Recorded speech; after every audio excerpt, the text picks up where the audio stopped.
Assalamualaikum warahmatullahi wabarakatuh. Sugeng Dalu semuanya. Gimana kabar kalian? Semoga kalian tetap baik-baik saja dan selalu dalam lindungan Yang Maha Kuasa. Cerita yang akan saya bawakan kali ini adalah sebuah kisah Pak Ahmad penjual sate. Tidak ada yang salah dengan profesi itu, dan itu sebenarnya adalah profesi yang cukup baik. Ia justru bertanggung jawab sebagai kepala keluarga dengan bekerja sebagai pedagang.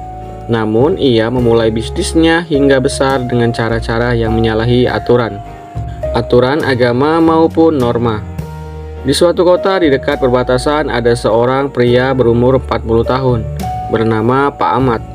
Pak Ahmad adalah seorang penjual sate tersohor di situ. Walau ia memiliki banyak saingan dan dagangan yang serupa dengannya, ia bahkan tak bergeming sedikit pun. Malahan untuk menguji apakah rasa dan loyal dari customernya akan luntur ketika badai persaingan mulai menyerang.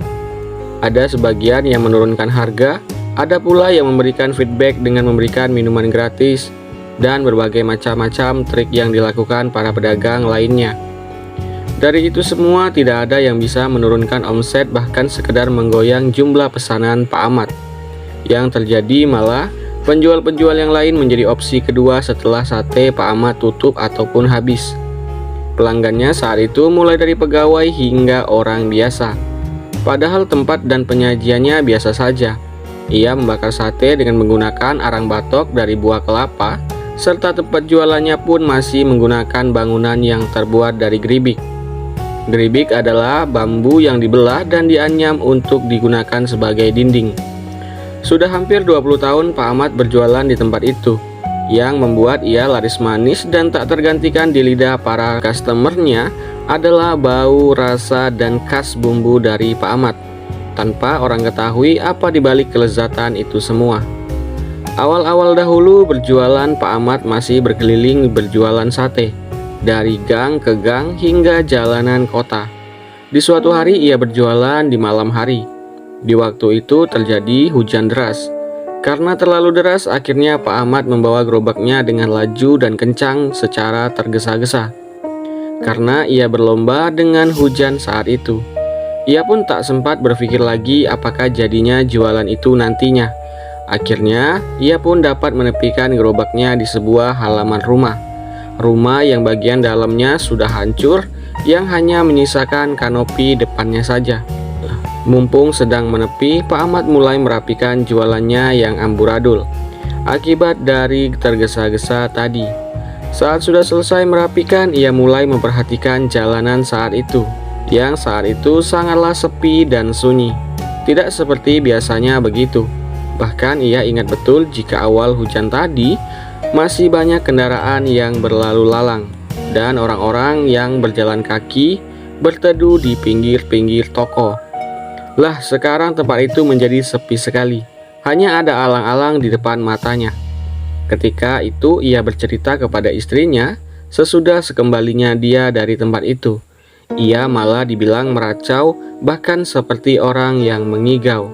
Memang aneh, ujar Pak Ahmad membenarkan ceritanya kepada istrinya kala itu. Namun seisi rumah pun hanya menganggapnya sedang berhalusinasi saja. Yang sebenarnya terjadi saat itu ketika Pak Ahmad keheranan melihat tempat itu telah berubah. Lalu ada seseorang yang menepuknya dari belakang. "Pak," ujar suara itu pelan. Saat Pak Ahmad menoleh, terkejutlah Pak Ahmad dengan melompat dari tempat ia berdiri. Ketika hendak lari karena ketakutan, suara itu pun meminta dirinya untuk jangan berlari dan meminta Pak Ahmad membuatkan sate untuk dirinya. Bukannya tidak mau, namun pembeli itu adalah sosok gaib. Sesosok kuntilanak dengan wajah yang hancur. Ia berdiri tepat di belakang Pak Ahmad saat itu. Pak Ahmad juga keheranan, rumah yang sebelumnya rusak sekarang telah kembali normal lagi. Dengan tubuh yang bergetar, Pak Ahmad pun membuatkan sate pesanan makhluk itu, sambil tangannya terus gemetaran. Kuntilanak itu pun berjalan mengambang menyampingi gerobak Pak Ahmad. Lalu tak berapa lama kemudian gerobak Pak Ahmad pun bergoyang dikarenakan sebuah getaran. Saat ia sedang memegangi piring dan pisaunya, lalu terdengarlah suara mengerang dari atas. Ternyata muncul lagi makhluk lain yang besar berwarna hitam agak sedikit kehijauan, dengan taring dan kukunya yang panjang. Ia seperti kesulitan berbicara. Lalu kuntilanak itu pun berkata, jika makhluk yang di atas itu ingin juga dibuatkan sate. Namun ia tidak menyukai bumbunya. Berikan saja daging mentah itu dan tusuk daging tersebut agar menyerupai sate. Pak Ahmad makin gemetaran dan akan seperti terkencing di celana. Untungnya itu tidak terjadi. Semakin malam Pak Ahmad di sana, jualannya pun semakin laris. Sayangnya itu semua pelanggannya tidak ada yang normal. Ada yang datang dengan sosok setengah manusia namun bawahan seperti binatang. Belum lagi sosok yang hanya kepala turut menghadiri tempat itu, bak seperti acara undangan saja. Tibalah di mana sate di etalase sudah habis. Pak Ahmad pun antara segan dan takut untuk meminta bayaran. Tanpa mengeluarkan kata-kata lagi, ia segera menyingkirkan kayu penyangga gerobak dan mendorongnya untuk pergi dari sana. Ia sudah tidak tahan lagi untuk lebih lama dikarenakan tempat tersebut dikelilingi berbagai makhluk yang tidaklah normal dari bentuk maupun sifatnya. Maksudnya adalah makhluk-makhluk yang tidak lengkap dan tidak bisa diterima secara akal. Mulai dari makhluk yang hidup tanpa kepala, tubuh yang hancur, serta anak-anak kecil yang memakan usus-usus binatang yang terburai. Saat ia memegang pegangan gerobak, di situ tangannya dipegang oleh makhluk yang dan satu-satunya makhluk yang tidak memiliki kekurangan apapun. Ia berparas manis dan meneduhkan, serta ia juga tidak memiliki taring maupun perangai seperti yang lainnya. Ia berkata kepada Pak Ahmad bahwa Pak Ahmad tidak bisa langsung pulang begitu saja. Pak Ahmad telah memasuki dimensi ketiga. Entah apa maksudnya. Ini ada bayaran untuk Pak Ahmad. Ia ketika itu memberikan satu keping uang. Dan uang itu asli mas, ujarnya saat menunjukkan koin itu kepada Mimin. Pak Ahmad pun melanjutkan ceritanya. Saat ia menerima uang tersebut, sosok itu berkata kembali, jika sudah keluar nanti sebelum jualan singgahlah di rumah yang hancur, di depannya ada bunga setaman. Rumah itu berseberangan dengan kuburan dan bungkuslah sate dengan daun pisang atau jati. Lipatlah dan letakkan bunga melati di dalamnya, serta teteskan juga wewangian. Wewangian seperti apa? Ujar Pak Ahmad bertanya. Ia takut jika ia salah ia akan dimakan oleh makhluk-makhluk di sana. Itu dalam pikiran Pak Ahmad kala itu. Dan agar ia juga ingin cepat-cepat keluar dari dimensi itu, Pak Ahmad bisa memberinya minyak duyung ataupun minyak fanbo. Pak Ahmad pun mengetahui dengan minyak-minyak itu, atau biasa orang menyebutnya minyak nyong-nyong. Setelah sudah diletakkan di sana, ambillah keesokannya saat hendak berjualan, dan campurkan semua sate yang telah diinapkan itu di dalam bumbu Pak Ahmad. Nanti Pak Ahmad akan mengetahui kemasyhurannya sendiri. Dan jangan lupa setiap malam Jumat Kliwon di bulan Suro untuk datang ke sini. Nanti setelah Pak Ahmad melihat cahaya seperti kilat, itu tandanya alam kita akan sejajar dan Pak Ahmad bisa memasukinya kembali. Kita akan berjumpa lagi seperti ini. Baik, ujar Pak Ahmad. Lalu ia pun pergi dan mendorong gerobaknya. Lalu saat ia mengucek matanya, alangkah kagetnya ketika Pak Ahmad sudah berada di jalan yang ia lewati sebelumnya. Saat itu hujan sudah reda, hanya menyisakan gerimis-gerimis kecil. Ia pun memperhatikan sekitar. Semua tampak normal. Sudah ada orang yang berlalu lalang ke sana kemari di bawah gerimis. Syukurlah, ujar Pak Ahmad sambil tangannya mengelus dada. Saya akhirnya bisa kembali ke tempat saya lagi. Lalu Pak Ahmad tanpa sengaja melihat rumah yang hancur itu lagi. Saat ia berteduh sebelumnya, di depan rumah ada bunga setaman.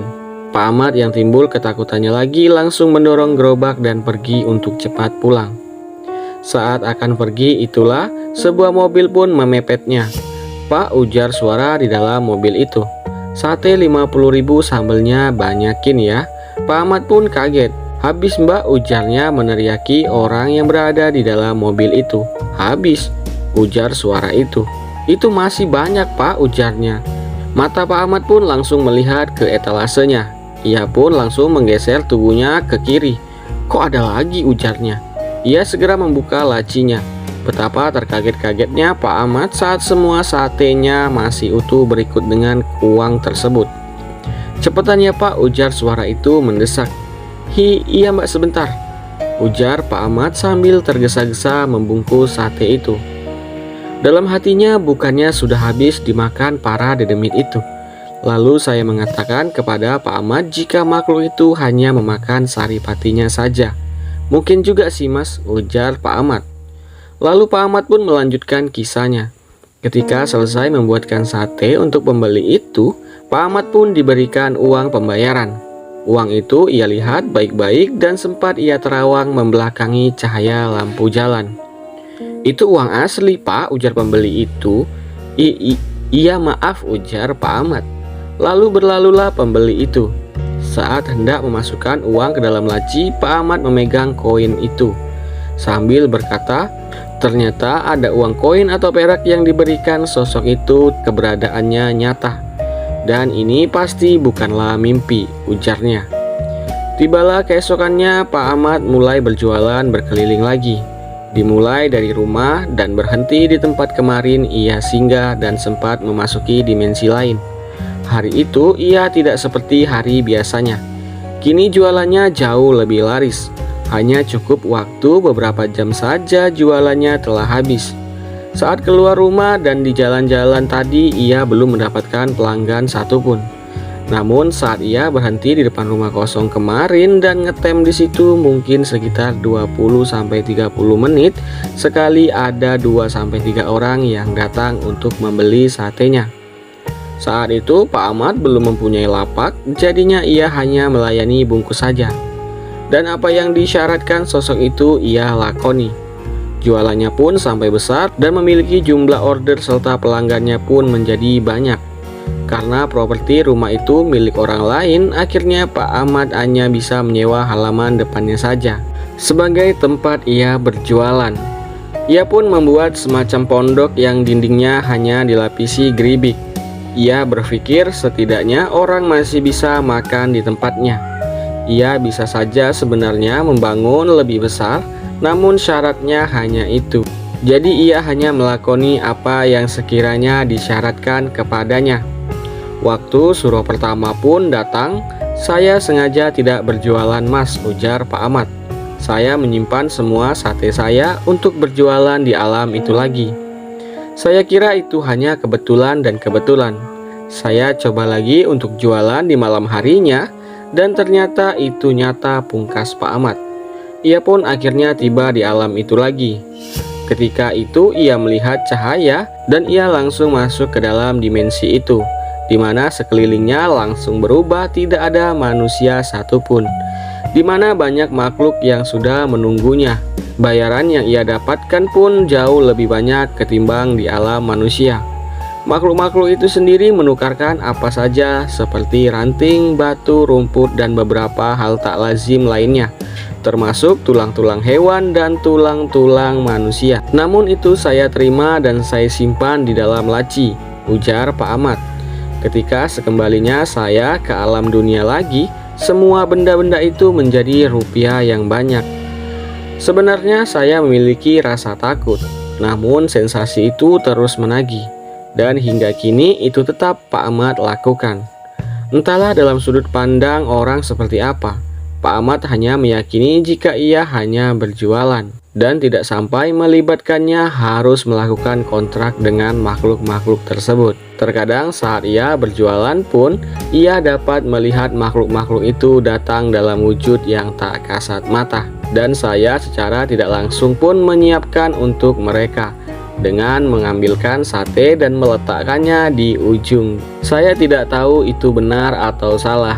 Yang saya ketahui, saya hanya memberi kepada siapapun yang membutuhkan.